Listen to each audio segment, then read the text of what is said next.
T9C, you my hero. C'est le son du jeune.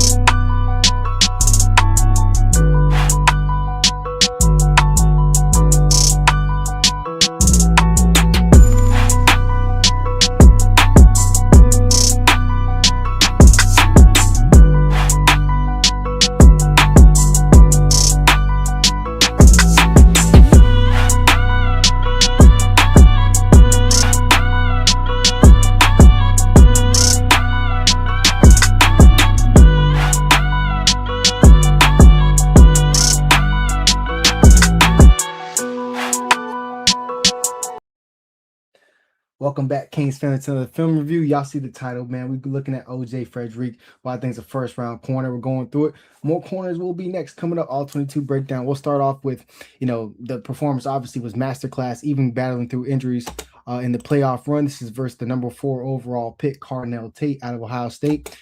This little motion here out of the backfield lets Julius saying no, he's going here one-on-one. The safety's way over here in the middle of the field. That Wesley coverage Wesley following showed man coverage.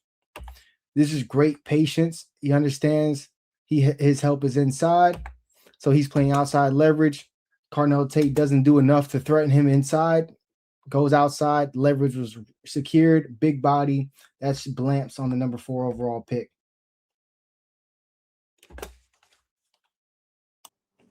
Coming out in a 2-high safety look. This is first Jeremiah Smith. This is it. This is for the marbles. You want to play big time football. This is who you got to cover. Safety Jacoby Thomas is shooting down. So this really turns into a straight up one-on-one with no safety help. I know Bryce is over here, but he wouldn't have gotten there. Versus JJ and able to use that size. OJ plays bigger than 6 foot 185, 190. I mean, JJ's 220. And look at just that play strength. But it's his patience at the line of scrimmage. He doesn't shoot his hands and miss often. So he's very patient, understands when to go ahead and start getting physical. Now he's getting physical downfield while in phase, looking for the football. So he's able to negate any, potential refs trying to go ahead and throw a flag. This is just body on body, looking for the football, straps. It's ISO 101 on the backside and the 31 sets, trips left. And this is, trying to attack his inside leverage with this little fake to the slant, get inside, try to move him off his mark. He just has such great technique, and he understands when to be so patient at the line of scrimmage and then really declare when he needs to. He's not somebody who's going to get beaten, by fakes at the line of scrimmage and releases. Very patient, head on the football. This is definitely an OPI. You can see him grabbing his arm. That's the only reason why I think this wasn't picked off. I mean, everybody has seen this play. This is teach tape. I'm pretty sure almost every corner in America has seen this play. It's just teach tape. Very patient at the line of scrimmage, commits, puts his body on, turns around, locates the football. Probably, obviously he gets held right here and grabbed. Would have probably intercepted his ball. Just again, straps. I mean, stock up, national championship, playoff runs. Like, this is how you build stock as a player. Miami being aggressive. Jacoby Thomas going to the line of scrimmage. Mendoza pulls it in the RPO game. One-on-one here. Surratt with the 4th round pick. Pass breakup on these slants. So, again, RPO, we all know, is probably one of the newer staples of college football for the last, 10 years or so. It's really grown in popularity. And this is, this is usually an advantage for the offense. But when you can have corners one-on-one in the backside, he's a bump and run man cover corner. I mean, I'm not saying he can't be successful in zone, but he's clearly just elite man coverage corner. Has the size, has the length, has the ability, has the ball skills to play and knock the ball out of the air. Had a lot more pass breakups than interceptions. I think that's the next step for him once he starts. Great patience. Again, we've been seeing this all day. He's not the corner you want to go one-on-one with down the field. I mean, he's just not. I'll just honestly look how quickly he turns his head around. That's the reason why there's no pass interference. He has the right to be in position. Just great footwork, great technique, great athleticism. He's always in the right position, and he has enough size where he can play that physically imposing corner outside. He's had some spotty tackling, but, still a good enough tackler and be able to play with that physically imposing size on the outside. to be that boundary corner, field side corner, no matter what. I'm just attacking the block and finishing up this play here.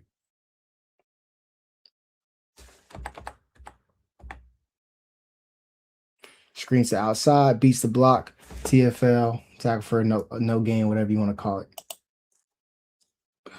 Again, you want to be that backside corner. You got to live in these one-on-one situations. You have the safety here already creeping towards the middle of the field. You know, he just checked over to the left. You know where he's throwing that ball at. Very patient at the line of scrimmage, a little bit of hand fighting down the field.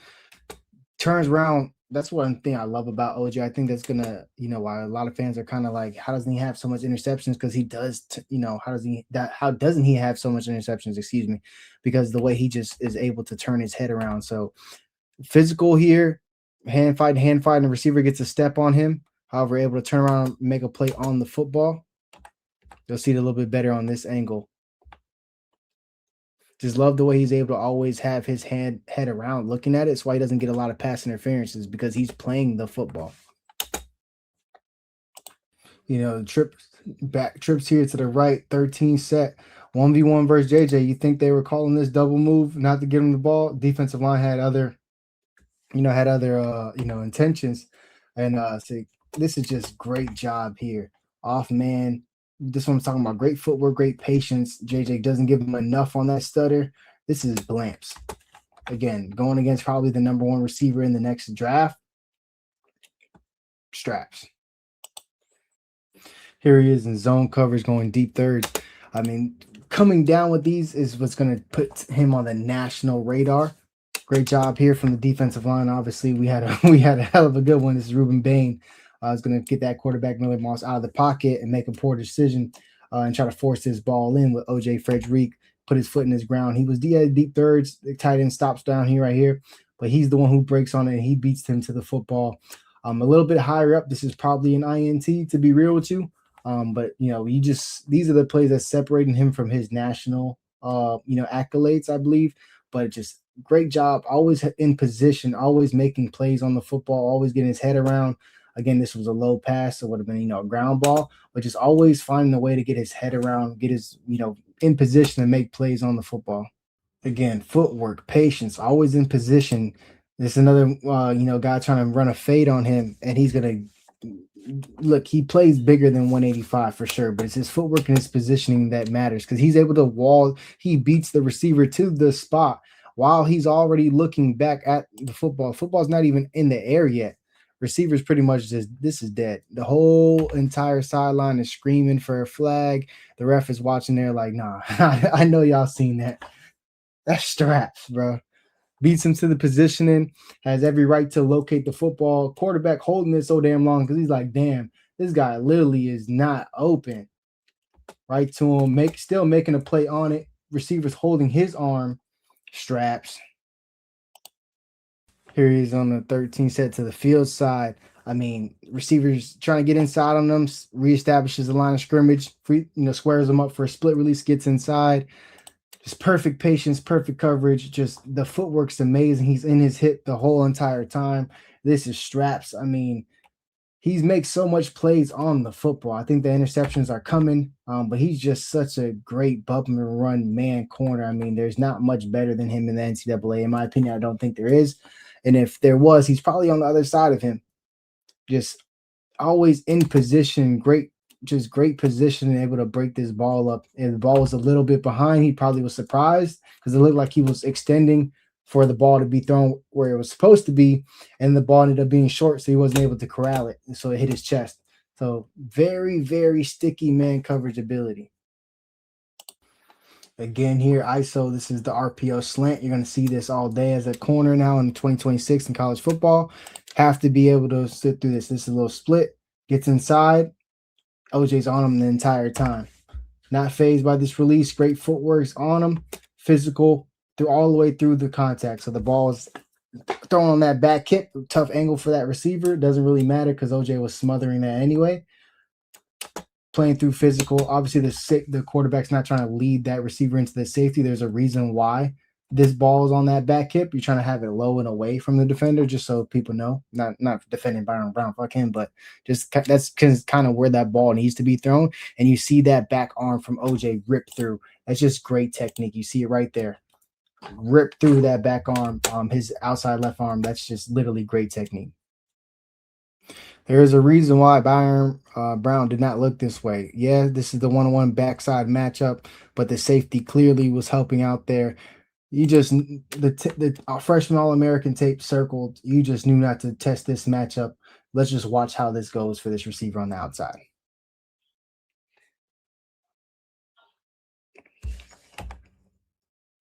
Great patience, hands on. Tries to hit him a stutter and go. He's literally running down the white chalk. Again, plays bigger than that 185 frame. Just the confidence to go out there and cover JJ one-on-one just because he knows what type of dog he is himself. This is a little hitch. JJ's, obviously he's a big receiver. He likes to be physical at the top of his routes. Great job. Again, always in position, able to wall off, knows where he needs to be at. And JJ's trying to push off him and able to withstand that. Safety's right there helping anyway. There wouldn't have been anything to that, but it's just you're not going to be able to little boy him. He plays bigger than that 185. Like this ain't even glaze. Like this is confirmed man coverage mesh concept. You're trying to hit one of either Carnell Tate or JJ. Somebody's gonna get lost in this mix. He's able to avoid this ref and still stay on JJ across the entire field. Obviously, Ethan O'Connor wasn't able to do so. He had a little bit more traffic to go through. But again, this is just impressive being able to go with a world-class athlete across the field. Here's playing against that nickel spot, 31 set. Here in nickel playing zone now. So just great awareness here. You'll see here live, Canes family sitting in this zone while you have man coverage out here. He's sitting here, sees a receiver coming across here. So he's kind of playing in between both. All right, I step up. Okay, I see my teammates here. Understood. He knew somebody was behind him. That's with the great awareness and is able to make sure that this quarterback cannot go ahead and complete anything, has to just chuck it out of bounds.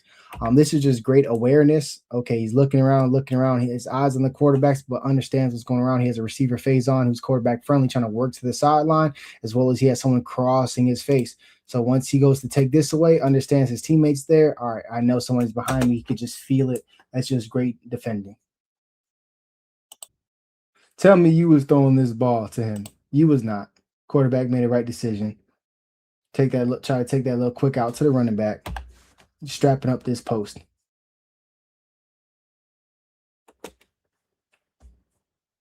And lastly, just only doing one play from his freshman All-American campaign. Cover 3 here. He's able to play. He's playing deep thirds on this post routes, plastering, even though he has that inside help. He's able to jump up and make a play on this ball. I think he's always in position, always looking and locating the football. The more he comes down with this, I think he's just going to explode as a national. I know he already has hype. People already posting the vibes on, the vids on Twitter and things of that nature. But I really think he can solidify himself as a top corner in the class if he just continues to do just a little bit more of this. He just needs a little bit more of making plays on the football and coming down with it. And then instead of, so much pass breakups, which obviously we're going to take, but, it could just elevate him to the next level when it comes to his draft stock. So that's it for OJ's review. Canes family, go ahead and like and subscribe. Tell me what you think. Go Canes.